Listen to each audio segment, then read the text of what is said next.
Every memory hides a truth we dare not face.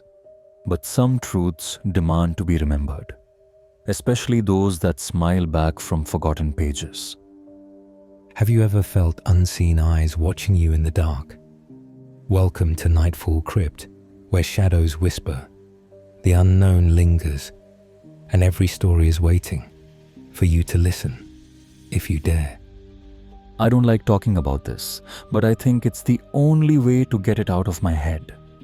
This happened when I was 8 or 9, and it still freaks me out. It was summer vacation, and I was at Grandma's house. The best part was the big tree in her backyard. The tree house there was about 9 or 10 feet off the ground. As a kid, it was quite tall for me. I never went up there until that day. I don't know what made me decide to go up there that afternoon. It felt like no one was watching, and without a second thought, I climbed. The ladder was a little wobbly, but I made it to the top. Outside were old leaves and spider webs. Inside was disappointing.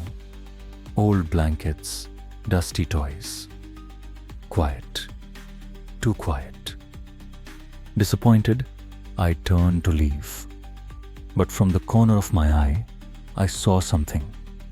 It wasn't a shadow or my imagination. It stood oddly, face upside down, twisted features, eyes wide, dark, and a horrifyingly stretched mouth lined with jagged teeth. Fear froze me. I didn't breathe, I didn't think, I just ran. My hands slipped on the ladder, and suddenly I fell. Everything went black. I woke up in a hospital bed with a broken hand. My parents lectured me about safety, but I hardly heard them. I kept seeing that twisted face. I didn't say a word, afraid they'd think I was insane. Days passed. Nights became unbearable. Nightmares tortured me relentlessly. My mom sensed something was wrong but attributed it to trauma. She comforted me quietly, never questioning.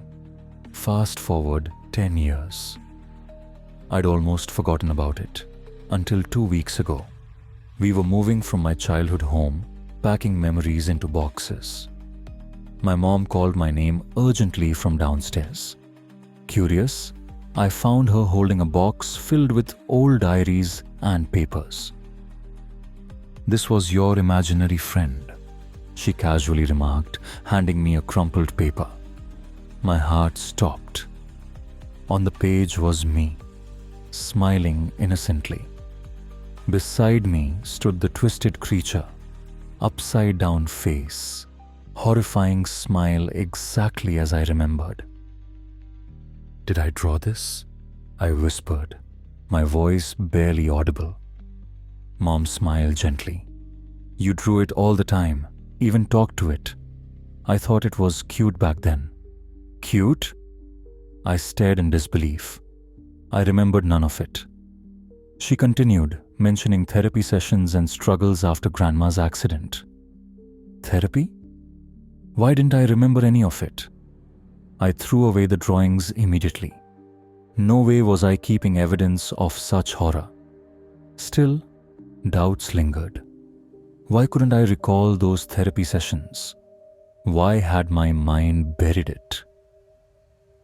Even now, sitting alone in my new room, boxes unpacked, I can't shake the feeling. Whatever I saw in that treehouse, was it truly imaginary, or did it follow me? Perhaps in the silent spaces of the night, it waits for me, grinning from the darkness, patiently awaiting remembrance. Was it trauma, childhood fantasy, or was my imaginary friend real all along? And so, the shadows stretch further, and the mystery only deepens. But this is far from the end. It's merely the beginning. What lingers beyond the door? Who is whispering your name? And what is that shifting in the corner of your eye? The answers await in the next chapter of these chilling tales.